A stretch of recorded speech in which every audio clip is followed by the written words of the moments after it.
Hi hello నమస్తే welcome to cube TV. నేను మీ anchor Anil. So Telangana రాష్ట్రంలో ఎటువైపు చూసినా హైదరాబాద్ సెంట్రల్ యూనివర్సిటీ అనే ఒక పేరు ఒక చర్చనీయాంశంగా మారింది. సో రోడ్లపైకి విద్యార్థులు వస్తున్నారు, అలాగే ఇటు బీజేపీ పార్టీ కానీ బీఆర్ఎస్ పార్టీ కానీ కూడా పెద్ద ఎత్తున వాళ్ళు బయటకు వస్తున్నారు, అలాగే ప్రెస్ మీట్లు పెడుతున్నారు. అసలు ఏం జరుగుతుందో, అక్కడ ఉన్న 400 ఎకరాలు ఎవరివి అని చెప్పి కూడా ఒక క్వశ్చన్ మార్క్ అయితే పడ్డది. సో ఇటైతే రాష్ట్ర ప్రభుత్వాన్ని అని చెప్పి కూడా కొంతమంది అంటుంటే, లేదు అది హైదరాబాద్ సెంట్రల్ యూనివర్సిటీకి సంబంధించిన ల్యాండ్ అని చెప్పి కూడా ఇంకొంతమంది అంటున్నారు. సో ఇదే అంశానికి సంబంధించి కూడా మనతో పాటు కాంగ్రెస్ పార్టీ ఫైర్ బ్రాండ్ మెట్టు సాయి కుమార్ రాష్ట్ర ఫిషరీస్ చైర్మన్, సో అన్నతో మాట్లాడదాం. అసలు ఏం జరుగుతుంది అవన్నీ తెలుసుకునే ప్రయత్నం అయితే చేద్దాం. సో అన్న నమస్తే. నమస్తే మరిగారు, ఎలా ఉన్నారన్న? ప్రజాపాలన రేవంత్ అన్న పాలన బీ హ్యాపీ. ప్రజాపాలన సంతోషంగా కొనసాగుతుంది అనుకోవచ్చా, లేకపోతే ఎక్కడో ఇబ్బంది పడుతున్నారు కొత్తగా అధికారంలోకి వచ్చిన తర్వాత అని చెప్పి అనుకోవచ్చా? ఇబ్బంది అంటే ఏముండదు, కాంగ్రెస్ పార్టీకి అధికారం కొత్త కాదని 70 సంవత్సరాల స్వతంత్ర భారతదేశంలో ఉమ్మడి ఆంధ్రప్రదేశ్ కానీ ప్రత్యేక తెలంగాణ కానీ ఏ విధంగా కానీ కాంగ్రెస్ పార్టీ స్పష్టంగా 50 సంవత్సరాల పైచలకు పరిపాలన చేసింది. పరిపాలన మాకు కొత్త కాదు, అధికారం మాకు కొత్త కాదు. ఎవరో దారిపో దానయ్య వాళ్ళు మాట్లాడే మాటలకు మాకు తేడా ఉంటుంది. మేము ప్రతిష్టంగా వ్యవస్థ నడిపిన వాళ్ళము, వ్యవస్థలకు రాజ్యాంగ నిర్మాతల్లో భాగమైన వాళ్ళము, రాజ్యాంగ పరిశీలన చేసిన వాళ్ళము, శాసనాలు నిర్మించిన వాళ్ళము. కాంగ్రెస్ పార్టీ చేసింది. వాళ్ళకేం తెలుసు? బచ్చగాళ్ళకు ఏం తెలుసు? వాళ్ళకు ఏదో అనర్గళంగా మాట్లాడేసి ఇంగ్లీష్లో మాట్లాడేసి అయిపోతుందా? ప్రజల సుఖ దుఃఖాలు తెలిసిన పార్టీ, ప్రజల మమకేమయ్యే పార్టీ, ప్రజలను ఎప్పుడు సంతోషంగా ఉండాలనుకునే party Congress party. Okay, Revanth Reddy గారు ప్రజాపాలన తెలంగాణ రాష్ట్రం మంచిగా హాయిగా ఇప్పుడు దొడ్డు బియ్యం తిన్న ప్రతి వాళ్ళు సన్న బియ్యంకి వచ్చినారు. అది కాంగ్రెస్ పార్టీ ముఖ్యమంత్రి రేవంత్ గారి ఘనత.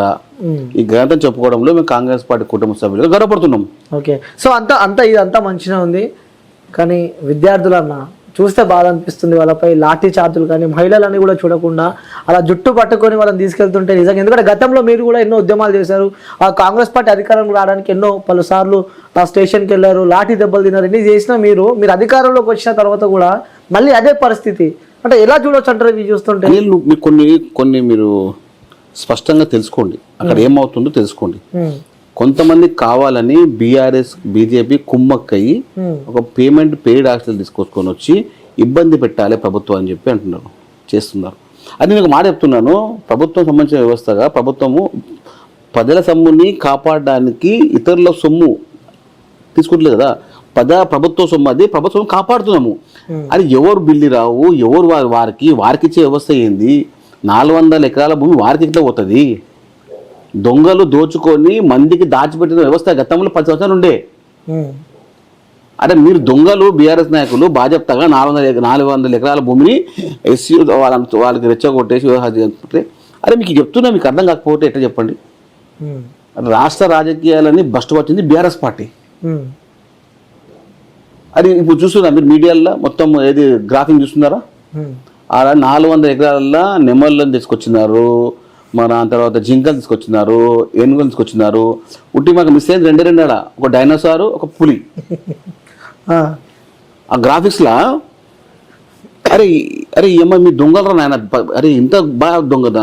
అరే ఆడ నెమళ్ళు ఎట్లా వచ్చినాయి, ఆడ డైనోసార్ ఎట్లా మిస్ అయిపోయింది, పులి ఎట్లా మిస్ అయింది, సింహం ఎట్లా మిస్ అయింది అంటే ఏ విధంగా మీరు గ్రాఫిక్ చేసి, అంటే ఒక మంచిని జరుగుతుంటే దానిపైన చెడు అనే ఒక వస్త్రాన్ని వేస్తే కాంగ్రెస్ పార్టీకి ఇబ్బంది అయిపోతుందని చెప్పి అటు కేసీఆర్ కుట్రల ఇది భాగమే. వాస్తవాలు కాదంటారు అవన్నీ, జస్ట్ వాళ్ళు ఏదో చేశారని చెప్పండి. నిజంగా అనిల్ ప్రత్యక్షంగా నువ్వు వెళ్ళాడికి మీరు మీడియా పద్ధతి మేము ఆపరు ఎవరిని. అరే 400 ఎకరాల భూమిని, ప్రభుత్వ ఆస్తిని కాపాడినందుకు మనం రేవంత్ రెడ్డి గారికి రుణపడి ఉండాలా, కాపాడుతున్నందుకు రుణపడి ఉండాలి. 100% మిత్రమా. అంటే కొంతమంది ప్రభుత్వ రంగ సంస్థల్ని అమ్మేసినటువంటి బీఆర్ఎస్ పార్టీ బీజేపీ పార్టీ వాళ్ళు దండ చేస్తున్నారు. అరే ప్రభుత్వ సొమ్ము మేము కాపాడినాము రా నాయన, ప్రభుత్వ ఆస్తిని కాపాడినాము. ప్రభుత్వం తన ఆస్తిని కాపాడుకొని తన ఇంట్లో పెట్టుకున్నది. అరే మీలాగా ఎవరికో దాదాపు చేయడానికి కాదు పెట్టలే కదా. 400 ఎకరాల భూమిని సుప్రీంకోర్టు ద్వారా గెలిచి ప్రభుత్వ ఆస్తిని ప్రభుత్వ పరంగా పెట్టుకొని ప్రజలకు ఏ విధంగా మేలు చేయాలనే ఉద్దేశంతో ముందుకు వెళ్తా ఉంటే ఈ సోకోలు దుర్మార్గులు, బీఆర్ఎస్ దుర్మార్గులు, బీజేపీ దుర్మార్గులు, ప్రజల పక్షంగా ప్రభుత్వ రంగాన్ని ఎల్ఐసి నమ్మిన దుర్మార్గులు, రైల్వే ట్రాక్ నమ్మిన దుర్మార్గులు, ప్రభుత్వ ఆస్తులను నమ్మిన దేవదాబు ఆస్తులు బీఆర్ఎస్ దుర్మార్గులు ఇప్పుడు వచ్చి కళ్ళకవులు మాట్లాడి ఎట్లా మన సురభి నాటకం సంబంధించిన ఆ వేషధారులు వేసి ఆ నాటకాలు ఈ ఇద్దరు వచ్చి ఆ ధర్నా చేస్తూ ఉన్నారు. అదే ప్రభుత్వ ఆస్తిని కాపాడిన పోయి మీరు వచ్చి మన రేవంత్ రెడ్డికి వచ్చి మన బొకేలు ఇచ్చి సన్మానం చేసిపోవాలి. మీరు 400 ఎకరాల భూమిని ప్రభుత్వ ఆస్తిని సుప్రీంకోర్టు ద్వారా గెలుచుకొని వచ్చి ప్రభుత్వ ఖజానాలో పెట్టినాడు. దానికి అభినందించాలంటారు. అయ్యా 100%. అది ఎవరినో 10 మంది తీసుకొచ్చేసి ఇబ్బంది పడుతున్నట్టు చేసిన వ్యవహారం మీకు ఎందుకు? అది గతంలో కూడా తెలంగాణ ఉద్యమంలో కూడా రెచ్చగొట్టి ఈ దుర్మార్గులే కదా. అమాయకులైన విద్యార్థులు రెచ్చగొట్టడంలో బీఆర్ఎస్ పార్టీ యూనివర్సిటీ పట్టా పొందింది. బీఆర్ఎస్ బీజేపీ పార్టీ అబద్ధాన్ని నిజం చేయడానికే వారికి ప్రత్యేకమైన శిక్షణ ఉంది. ఏమట్లా కాదు.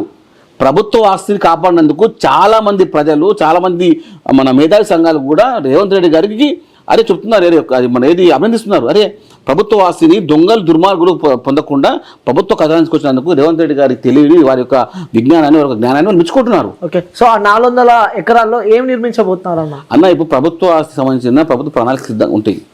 దాన్ని ఏ విధంగా ప్రజలకు సంబంధించిన ఇన్ఫ్రాస్ట్రక్చర్ లాంటిది, సాఫ్ట్వేర్, ఎవ్రీథింగ్. ఇప్పుడు ప్రతి ఒక్కటి ఇప్పుడు అనిల్, ఇప్పుడు నీకు 100 గజాల భూమి అనుకోండి, నువ్వు ఏం చేసుకుంటావు? కమర్షియల్ ఉంటే నువ్వు కమర్షియల్ కంపెనీ కడతావు, నేను రియల్ కంపెనీ కడతావు. అంటే ఇది ఏంటంటే ప్రభుత్వ ఆస్తిని కాపాడితే ఎక్కడ రేవంత్ రెడ్డి గారు పెరుగుతుందని చెప్పి ఈ దుర్మార్గులు కావాలని ఏదో ఒక 10 మంది విద్యార్థులు తీసుకొచ్చి వారి విద్యార్థులు మన వాళ్ళే, కానీ వాళ్ళ కళ్ళబొల్లి మాటలు చెప్పి అబద్ధాలు చెప్పి ఇబ్బంది పెడతా ఉన్నారు. ఇంత మేము ఉద్యమం చేసినాం, మాకు తెలియదా? గతంలో మైహోం సంబంధించిన వ్యవహారాల్లో కానివ్వండి, దేవాదాయ సంబంధించిన వ్యవహారాల్లో కానివ్వండి, మీ ఆస్తులను, ప్రభుత్వ ఆస్తులు ఏ విధంగా, ఆర్టీసీ ఆస్తులు ఏ విధంగా మీరు దాత చేసి అది చెప్పండి. మీరు ఆర్టీసీ ఆస్తులను కూడా బాధ్యతగా అమ్మేసింది ఈ దుర్మార్గులే కదా, బీఆర్ఎస్ నాయకులు కదా. అది ఎల్ఐసి అమ్మేసింది బీజేపీ కదా. అది మేము ప్రభుత్వ ఆస్తిని కాపాడుతుంటే మమ్మల్ని మెచ్చుకొని పోయి ఎక్కడ కాంగ్రెస్ పార్టీకి పేరు వస్తుంది, ఎక్కడ రేవంత్ రెడ్డి పేరు వస్తుందని చెప్పి, ఎక్కడ సన్న బియ్యం సంబంధించిన వ్యవహారాల్లో కాంగ్రెస్ పార్టీకి మంచిగా వస్తుందని చెప్పి డైవర్షన్ పాలు చేసుకుంటే మీ దుర్మార్గులారా ప్రజలు చూస్తున్నారు మీ దొంగతనాలని. మీరు చేసిన అన్యాయం అంతా ఇంత కాదు. బీఆర్ఎస్ పార్టీ, బీజేపీ పార్టీ పొద్దున్న లేవగానే కాఫీలు తాగుతారు, మధ్యాహ్నం లంచ్లు చేస్తారు, ఈవినింగ్ కాగానే మంచిగా అనుకుంటారు కలిసి, ఇద్దరు కలిసి అంటారు, ఇద్దరు కలిసి కాంట్రవర్షియల్ స్టేట్మెంట్ చేస్తున్నారు. ఈ ఇద్దరు దొంగలు కలిసి ఉదయం మధ్యాహ్నం నైట్ కూర్చొని ఒకటి మంచం మీద పడుకొని ఈ బీఆర్ఎస్ బీజేపీ నాయకులు. సో ఇది కాంట్రవర్షియల్ స్టేట్మెంట్, ఒకసారి ఆలోచించుకోవాలి. బాగా చెప్తున్నాను, ఈ దుర్మార్గులే పొద్దున్న నువ్వు కొట్లాడు, సాయంత్రం నేను కొట్లాడతా. రేవంత్ రెడ్డి గారు జాతీయ స్థాయి నాయకుడిగా పేరు పొందుతున్న సమయంలో ఈ విధంగా చేయడం వల్ల ఏదో ఒకటి ఇబ్బంది చేయాలనే ఉద్దేశంతో ఈ దుర్మార్గులకు సంబంధించిన బయట పెడతా దొంగల్ని. ఏ విధంగా బరాబర్ పెడతాం బయట, వీళ్ళని రోడ్డు మీద తీసుకొస్తాం. ఈ దుర్మార్గుల్ని బాధ్యతగా ప్రజలకు మంచి అయితే ఊర్లేని ఈ కళ్ళు, ప్రజలకు మంచి అయితే ఇనలేని ఈ చెవులు, ప్రజలు మంచిగా ఉంటే ఊర్లేని కడుపుల మంటలు. తెలంగాణలో కాంగ్రెస్ పార్టీ అధికారంలోకి వచ్చిన తర్వాత కూడా హైడ్రా అని చెప్పి ఒక వ్యవస్థను కమిషన్ తీసుకొచ్చింది కూడా కాంగ్రెస్ పార్టీ. సో చెరువులు కబ్జాలో ఎక్కడైతే పాల్పడ్డాయో దాని విముక్తి కోసం తీసుకురావడం జరిగింది. సో మళ్ళీ ఇప్పుడు ఏదైతే HCU హైదరాబాద్ సెంట్రల్ యూనివర్సిటీ ఉందో అక్కడ మనకు క్లారిటీగా ఒక చెరువు లాగా అనిపిస్తుంది. సో మరి దాన్ని కూడా కాంగ్రెస్ పార్టీ కబ్జా చేయబోతున్నారు అంటే, ఎందుకంటే అధికారంలో ఉండదు మీరే కాబట్టి. సో దీన్ని మీరేమంటారు? కాపాడుతున్నామని చెప్తే మళ్ళీ కబ్జా అంటారు. మరి ఇప్పుడు అలా చెరువు అనిపిస్తుంది, సాఫ్ట్వేర్ కంపెనీ పెడతారు కదా, మరి దాని పరిస్థితి ఏంటి? అవును, ఇప్పుడు ఒక మాట ఏంటండి, ఇప్పుడు దుర్గం చెరువు ఉంది, ఆ పక్కనే మీ వ్యవస్థ కాలేదా? ట్యాంక్ బండ్ పక్కన మన హోటల్ కాలేవా? అది ఉండొచ్చు. చెరువు ఉంటే చెరువుని కాపాడుకుంటూ తప్పక విమానం ఉండవచ్చు, కాపాడుతుంటారు పక్క 100%. ప్రభుత్వ ఆస్తిని, ప్రజల సొమ్ముని కాంగ్రెస్ పార్టీ 100% కాపాడి ప్రభుత్వ రంగ సంస్థలకు వ్యవస్థీకరణలో భాగంగా చేసి ప్రభుత్వ ఆధీనంలో ఉండేటువంటి ప్రయత్నం చేస్తూ ఉంటాం. దానికి తోడు ఎక్కడ రేవంత్ రెడ్డి గారు మంచిగా అవుతుందని చెప్పి ఈ దుర్మార్గులు ఈ కుట్రంగా మాట్లాడేసి సోషల్ మీడియా మాట చేసుకుంటే ప్రజలన్నీ చూస్తున్నారు. సోషల్ మీడియాలో బీఆర్ఎస్ పార్టీ చేసినటువంటి దుర్మార్గం అంతా ఇంత కాదు. అంటే గతంలో కాంగ్రెస్ పార్టీ కూడా అదే మేము ఎప్పుడు చేయలేదు. మేము ఎప్పుడు ఈ దుర్మార్గమైన వ్యవస్థ మేము ఎప్పుడు ప్రోత్సహించాము, కాంగ్రెస్ పార్టీ ఎప్పుడు ప్రోత్సహించారు. మేము ఎప్పుడు నిర్మాణాత్మకమైన రాజకీయం చేస్తాము. స్పష్టంగా మేము నిజం మాడతాం. కానీ మీరాగా నిజాన్ని దాచేసి అబద్ధాన్ని పైకి పెట్టుకొచ్చి అబద్ధాన్ని నిజమైనంత వరకు ప్రజలకు రుద్దేసి చోళ పిండేసి ప్రతి మాట మాట్లాడేసి ఆ వ్యవస్థ కాంగ్రెస్ పార్టీ చేయదు మిత్రమా. మేము ఎప్పుడైనా కానీ ప్రజల పక్షంగా మాట్లాడతాం.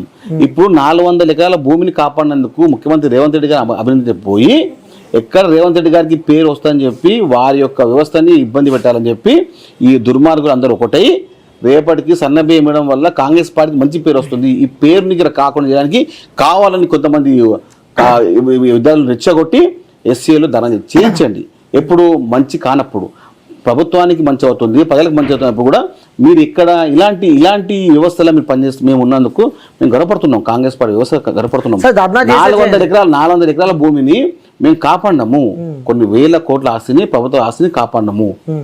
ఓకే, ధర్నా చేస్తే చేయని కానీ ఆ లాఠీ చార్జీలు చూస్తే కూడా అమ్మాయిల జుట్లు పట్టుకొని అలా లాక్కుంటూ వెళ్తుంటే కూడా నిజంగా బాధేస్తున్నాను అలాంటివి చూస్తుంటే.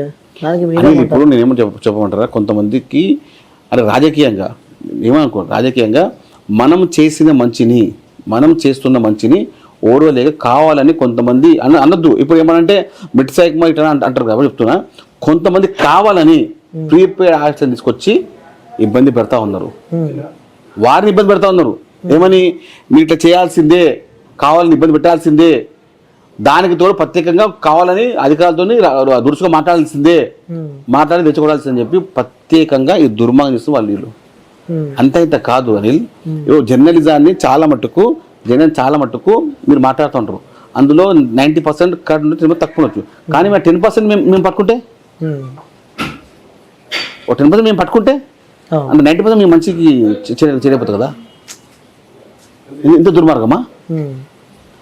కొన్ని వేల కోట్ల ఆస్తిని, ప్రభుత్వ ఆస్తిని దుర్మార్గ చర్యల నుంచి, భూకబ్జాదారుల నుంచి కాపాడి ప్రభుత్వ స్వాధీనంలో తీసుకొచ్చినటువంటి ఘనత రేవంత్ రెడ్డి గారిది. ప్రభుత్వ ఆస్తిని దారాదీసిన చేత మీ బీఆర్ఎస్ పార్టీ, మీ బీజేపీ పార్టీది. మీ ఇద్దరు ఒకటే అనిల్. మీరు ఎప్పుడు కూడా బీఆర్ఎస్ ని బీజేపీని వేరు చేసి చూడలేము. ఇద్దరు ఒకటే అంటారు. 100% ఏమంటున్నా, ఉదయం నుంచి నైట్ వరకు మీరు చూడొచ్చు. బీఆర్ఎస్ కాళ్ళు బీజేపీకి ఉంటే, బీజేపీ కాల్స్ బీఆర్ఎస్కి ఉంటాయి. ఏ విధంగా కాంగ్రెస్ పార్టీ ఇబ్బంది పెట్టాలి, ఎందుకంటే కాంగ్రెస్ పార్టీ ప్రజల పక్షంగా ఉంటుంది కాబట్టి. కాంగ్రెస్ పార్టీ ప్రజల నుంచి వేరు చేయాలనే ఉద్దేశంతో వీరు చేస్తున్న పన్నాగాలు అన్ని కావు, కానీ మేము పోరాటం చేస్తాం, దాని దుర్మార్గం తరిమి కొడతాం. ఓకే, సో ఇంకోటి కాసేపటి కిందనే కేటీఆర్ గారు ప్రెస్ మీట్ పెట్టడం జరిగింది. అందులో ఏవైతే సంస్థలు ఇక్కడికి వస్తాయో మళ్ళీ అధికారంలోకి వచ్చేది మేమే, వచ్చిన సంస్థలకి మళ్ళీ తిరిగి వెళ్లాల్సిన అవసరం వస్తుంది, సో జాగ్రత్తగా ఉండని ఏవైతే సంస్థలు ఇక్కడికి వస్తాయని చెప్పి కూడా, ఏదైతే ఇప్పుడు ఉన్న పార్క్ ఉందో, లైక్ ఏదైతే హెచ్సియూలో 400 ఎకరాలు ఉందో అందులో కూడా మేము ఒక మంచి నేషనల్ పార్క్ ని కూడా నిర్మాణం చేస్తామంటూ కూడా కేటీఆర్ గారు కాసేపటి కిందనే ప్రెస్ మీట్ పెట్టడం జరిగింది. అంటే మీ బంధువుల సొమ్ముని, ప్రభుత్వం పరోక్షంగా సొమ్ముని మీరు ఇస్తే తప్పులేదు. ప్రభుత్వ రంగ సంస్థలని ఒక సొమ్ముని బంధువులకు ఇవ్వచ్చు కేటీఆర్ గారు, అప్పుడు మీకు ఎలాంటి కనపడదు. అదే మీ బంధువుల నుంచి తీసుకొచ్చి ప్రభుత్వ ఆస్తిని ప్రభుత్వ సంస్థలకు పెడితే మీకు ఇబ్బంది వస్తుంది, అంతే కదా. అంటే ప్రభుత్వ సొమ్ముని మీ కుటుంబాలకు దారితం చేయాల్సిందే, ఎందుకంటే ఇది ఏది మన ప్రస్తుతం మనము రాజకీయ వేస్తున్నాం కాబట్టి చేయాల్సిందే, అంతేగా. మీ మాటలు మీ డాగులకు భయపడడం లేడు ఇక్కడ. మరి ఆక్సిజన్ ఎక్కడి నుంచి వస్తుంది? ఆక్సిజన్ అరే ఏం మాట్లాడతారండి పద్దానికి? ఆక్సిజన్ మాట్లాడతారు, ఎవరు జిమ్కలు చూపిస్తారు, అరుపులు చూపిస్తుంటారు సోషల్ మీడియాలో. ఇంకా నేను డైనోసార్లు రావాలి, ఇంకా ఏది మన అనకొండ స్నేకులు ఎక్కడ పోయినాయి, ఇంకా కొంచెం ఇంకా 2 లాగితే రేపు వస్తాయి. అలా అనకొండలు 100 వస్తాయి, 100 అనకొండలు వస్తాయి, ఒక 100-150 డైనోసార్లు రావచ్చు, ఒక 1000 వస్తాయి. ఇంకా ఏవి పుల్లులు, సింహాలు, జంతువులను వదులుతారు దుర్మార్గులు, పక్షులు వదులుతలేరు. మీ దగ్గర ప్రూఫ్ ఉంది ఏదన్నా? ఏది జంతువులను వదిలిపెట్టింది? వాళ్ళ దొంగలు కదా, ఇంకా వాళ్ళకి తెలియదు అండి. యానిమేషన్ ద్వారా క్రియేట్ చేసి సోషల్ మీడియాలో పంపించేసి అంతేందుకండి. ఒక ఆమె బీఆర్ఎస్ లో పనిచేస్తుంది, ఒక తల్లి ఆడపడుచు, ఏమని అంటే అన్న అంటారు. ఇగో వైజాగ్ లా ఒక ఆవు వచ్చేసి ఒక ఇంటికాడ తింటుంటే ఆ వీడియో పెట్టేసి ఇట్లా అవుతుందని చెప్తే, దీనికన్నా అదే నేను చూపించబోతున్నా, మీకు దండం పెడతానండి. సో ఇప్పటిదాకా మాకు ఆ వీడియో రావడం జరిగింది. సో ఏంటంటే వింత పక్షి కూడా ఏదో అపార్ట్మెంట్ కిందకి వెళ్ళి కూడా అక్కడ నుంచి బయటకు వచ్చిందని చెప్పి కూడా వీడియో వైరల్ అవుతుంది. దాని మీద మీరేమంటారు ఆ విషయంలో? ఇవి ఎక్కడొక్కడ వీడియో తీసుకొచ్చి తెలంగాణకు హైదరాబాద్ వదలడం అంటే ఏమంటున్నాను, యానిమేషన్ కి ఐడి కార్డుల, ఆధార్ కార్డుల బీఆర్ఎస్ పార్టీ పనిచేస్తుంది. మీలాంటి దుర్మార్గమైన పనులు ప్రజలు గుర్తిస్తా ఉన్నారు, గమనిస్తా ఉన్నారు. ఇప్పుడు ఒక చిన్న మీరు చూడండి, ఒక ఆమె బీఆర్ఎస్ పార్టీ పనిచేస్తుంది. ఆమె దానిలో అది అంటే ఒక ఆవు సంథింగ్ ఒక కౌ లాగా ఆ విషయంలో తీసుకొచ్చి ఆవుకి వాటర్ పోస్తున్నట్టు ఒకటి పెట్టినారు ఫోటో. అరే అది ఎక్కడది? అది అది ఆ వీడియో ఎక్కడిది? ఆ వీడియో ఎక్కడ వైజాగ్లో అయింది. అది ఎప్పటిదో వీడియో. ఆ వీడియో సోషల్ మీడియాలో వైరల్ అవుతుంది. మరి దీనికన్నా అన్యాయం ఎక్కువ అనిల్ చెప్పండి. వైజాగ్ ఇక్కడ హైదరాబాద్ లో ఉందా? తెలంగాణ వైజాగ్ ఉందా? తెచ్చి పెట్టడం అంటే మీకు దీనికన్నా దుర్మార్గం ఇక్కడ ఉందా? అది ఇంకేం రోజులు మీరు ఇంకా అబద్ధాన్ని నిజం చేయడానికి ప్రయత్నిస్తారు? మీరు మనుషులేనా అసలు? ఇప్పుడు ఇంత ముందు 2009 ఆ సమయంలో మనుషులతో ఆడుకున్నటువంటి ఈ దుర్మార్గులు ఇప్పుడు పక్షులన్నీ కూడా వదలట్లేదు, జంతువులు వదలట్లేదు. వారికి స్వలాభం కోసం ఎంత దుర్మార్గానికైనా చేయడానికి ఈ దుర్మార్గులు సిద్ధంగా ఉన్నారు. వీళ్ళు దొంగతనాలు చేయడంలో మాస్టర్ డిగ్రీలు, అబద్ధాన్ని నిజం చేయడంలో యూనివర్సిటీ పట్టా పొందిన దుర్మార్గులు బీఆర్ఎస్ నాయకులు. మీరు ఎన్ని కుట్రలు చేసినా మీలాంటి ప్రజలు చెప్పుతో చెంపదెబ్బ కొట్టేంత సమయం ఇంకా దగ్గరలో ఉంది. ఇంకెన్ని సంవత్సరాలు ఉంటుందని అధికారంలో కాంగ్రెస్ పార్టీ? ఇంకా 10 ఏళ్ళు ఉంటది. ఈ 5 ఏళ్ళు కాక ఇంకా 10 ఏళ్ళు ఉంటుంది. రాసుకోను అనిల్, కుళ్ళు చెప్తున్నాను. 5 సంవత్సరాలు చేయలేని 10 సంవత్సరాల అభివృద్ధిని 15 నెలలు చేసిన ఘనత రేవంత్ రెడ్డి గారిది. మరి కాంగ్రెస్ పార్టీ కనిపిస్తలేదు బయట కూడా. సో రైతులు చాలా ఇబ్బందులు పడుతున్నారు. సో ఎక్కడికి వెళ్ళినా కరెంట్ సరిగా ఉండలేదు. కేసీఆర్ ఉన్నప్పుడు కరెంట్ చాలా ఉండే. సో వీఆర్ మిస్సింగ్ కేసీఆర్ బాబు అని చెప్పి కూడా కొంతమంది అంటున్నారు. మరి నేనేమంటున్నా, బాపుని మిస్ అవుతుంది ఎవరు? ఫామ్ హౌస్ మిస్ అవుతుందా? అసెంబ్లీకి రాని కేసీఆర్ మిస్ అవుతుంది. రీసెంట్ గా వచ్చాడు కదా, ఎన్నిసార్లు అండి? 2 సార్లు. ప్రతిపక్షం ఇచ్చినప్పుడు మాట్లాడాలా? మీరు ఇంట్లో కూర్చొని తప్పదు చేస్తే చెట్లకు కాయలు కారుతాయా? రెస్ట్ లో ఉన్నాడు. బయటికి దిగిపోతుంది నెక్స్ట్ అసెంబ్లీ. ఇప్పుడు చూడండి, నేను వస్తున్నా అని చెప్పి వాళ్ళు చెప్పడానికి కేసీఆర్ ఎప్పుడు మంచం పడితే 10 పొందాలని చెప్పి హరీష్ రావు, కేటీఆర్ ఉన్నారు. కేసీఆర్ మంచం మీద పడితే ఆ పార్టీ పదవి కోసము హరీష్ రావు, కేటీఆర్ కలిసి సిద్ధంగా ఉన్నారు. వాళ్ళు పొద్దున్నేసి మొక్కేది ఒకటే, కేసీఆర్ మంచం పడాలని చెప్పి. హరీష్ రావు, కేటీఆర్, కవిత పొద్దున్న లేచి దేవుని ఒకటే మొక్కుతారు. కేసీఆర్ అనే వ్యక్తి మంచం మీద పడితే ఆ పదవి మాకు వస్తుంది, మేము పార్టీలో చేస్తామని చెప్పి వాళ్ళ కళలు అంటారు. ఆ కళలు ఏదైతే వాళ్ళకి ఇష్టం అది. కానీ కేసీఆర్ని కల్లకుండ కుటుంబమే ఇబ్బంది పెడుతుంది. కేసీఆర్ని కల్లకుండ కుటుంబ సభ్యులే ఇబ్బంది పెడుతున్నారు. మేము ఎప్పుడు కూడా ముఖ్యమంత్రి రేవంత్ రెడ్డి గారు ప్రజల పక్షంగా మాట్లాడుతుంటారు, ప్రజల పని తీసుకుంటూ పోతూనే ఉంటారు. ఎప్పుడు కూడా వాళ్ళే అతిగా మాట్లాడితే తప్ప మేము వాయిస్యం. వాళ్ళు అతిగా మాట్లాడితే మాది అతి వేరే ఉంటుంది. ఇక మాతోని పెట్టుకుంటే వార్నింగ్ అనుకోవచ్చా? మాతోని పెట్టుకుంటే తట్టుకోలేరు. మాకు ప్రతిసారి మా ముఖ్యమంత్రి గారు ఆగండి అని ఆపుతున్నారు తప్ప మమ్మల్ని ఆయన వదిలేస్తే సోషల్ మీడియాలో కానీ ప్రత్యక్షంగా కానీ రోడ్డు పైన కానీ బీఆర్ఎస్ పార్టీ నాయకులు తిరగలేరు. డైరెక్ట్ అంటారు. బాగా చెప్తున్నాం. మీరు మీ స్థాయిలో ఉండండి, మేము మా రాజకీయంగా వేధిస్తుంటాం. మీరు అద్దు దాటేసి అమాంతం గోడ దుంకేసి వస్తాము, మీద పడిపోతాము, ఏమంటే చేస్తే ఇబ్బంది ఉంటుంది చేస్తా అంటే ఇక్కడ పైటోడు లేడు. అది మీరు మర్చిపోండి. ఓకే. సో చివరిగా అన్న చూసే ప్రేక్షకులకు, తెలంగాణ ప్రజలకు ఏం చెప్పాలనుకుంటున్నారు యాజ్ ఎ చైర్మన్గా, అలాగే కాంగ్రెస్ పార్టీ నాయకునిగా కూడా ఈ హైదరాబాద్ సెంట్రల్ యూనివర్సిటీకి సంబంధించి కూడా విద్యార్థులకు ఏం చెప్పాలనుకుంటున్నారు మేడం? గతంలో బీఆర్ఎస్ టీఆర్ఎస్ పార్టీ కూడా ఇదే విధంగా విద్యార్థులని ముందు పెట్టి ఉద్యమంలో ఏదో విధంగా చేసి విద్యార్థుల అమూల్య కుటుంబాలని ఇబ్బంది పెట్టిన ఘనత ఆ బీఆర్ఎస్ టీఆర్ఎస్ పార్టీది. వారి మాటలకు మీరు మోసపోకండి. విద్యార్థుల భవిష్యత్తు కాంగ్రెస్ పార్టీ దృష్ట్యా, కాంగ్రెస్ పార్టీ నాయకత్వం చెప్తున్నాము. విద్యార్థుల భవిష్యత్తే మా భవిష్యత్తు. మిమ్మల్ని కావాలని ఇబ్బంది పెట్టి మిమ్మల్ని ఎట్లా ఉసుగొల్పి ఏదో విధంగా మిమ్మల్ని ఇబ్బంది పెట్టడానికే బీజేపీ బీఆర్ఎస్ పార్టీ నాయకులు మీ గుమ్మాల ముందు, మీ తలుపుల ముందు, మీ కిటికీల ముందు వచ్చి కూర్చుంటున్నారు. అలాంటి దుర్మార్గం మాటలు మీరు పట్టించుకోకండి. ముఖ్యంగా ఒకటే విన్నపం, విద్యార్థులారా, నేను కూడా ఒక విద్యార్థినే, నేను ఒక ఎంకామ్ ఎలిజిబుల్ చేశాను. కానీ ఎప్పుడు కూడా కాంగ్రెస్ పార్టీ ప్రజల పక్షంగా పోరాడుతుంది. ప్రభుత్వ రంగ సంస్థల భూమిని ప్రభుత్వానికి అప్పచెప్పింది. అది రేవంత్ రెడ్డి గారి ఘనత. ఈ కుటుంబాలకు సంబంధించిన కల్లకుంట కుటుంబాలు ఆ 400 ఎకరాల భూమిని వాళ్ళ కుటుంబ సభ్యులకు ఎన్నికనే గత 10 సంవత్సరాలు పన్నాగం పండిరు. ఆ పన్నాగాన్ని ఇప్పుడు సుప్రీంకోర్టులో తెగదెరిచి కాంగ్రెస్ పార్టీ ముఖ్యమంత్రి రేవంత్ రెడ్డి గారు సుప్రీంకోర్టులో కేటు గెలిచి మళ్ళీ ఆ 400 ఎకరాలు మళ్ళీ తెలంగాణ ప్రభుత్వానికి, ఆయన ఇంటికి కాదు తెలంగాణ ప్రభుత్వాన్ని తీసుకొచ్చి మళ్ళీ సాధన పెట్టిండు. అది రేవంత్ రెడ్డి గారి ఘనత. మీరు మంచి ఏదో చెడ చూసి మీరు నిర్ణయాలు తీసుకోండి. చాలామంది రాజకీయం చేయనికే విద్యార్థులని పావులో వాడుకుంటారు. అలాంటి దుర్మార్గులని ఎక్కడ వదిలిపెట్టే సమస్య లేదు. ఇంతకుముందు మనం ప్రతి పండుగల సన్న బియ్యం అనుకుంటుంది, కానీ ప్రతిరోజు పండుగ ఉండాలని చెప్పి ముఖ్యమంత్రి రేవంత్ రెడ్డి గారు ప్రత్యక్షంగా రాష్ట్రంలో ప్రతి ఇంటికి రేషన్ కార్డు ప్రతి వాళ్లకు సన్న బియ్యం ఇచ్చే ఒక బృహత్తరమైన కార్యక్రమం చేపట్టారు. దానికి మనం చేదుగా ఉందాము, కాంగ్రెస్ పార్టీకి అందంగా ఉందాం, ముఖ్యమంత్రి రేవంత్ రెడ్డి గారికి తోడుగా నీడగా ఉంటాం. ధన్యవాదాలు మిత్రులారా. రైట్ అన్న, థ్యాంక్ యూ అన్న, థ్యాంక్ యూ సో మచ్.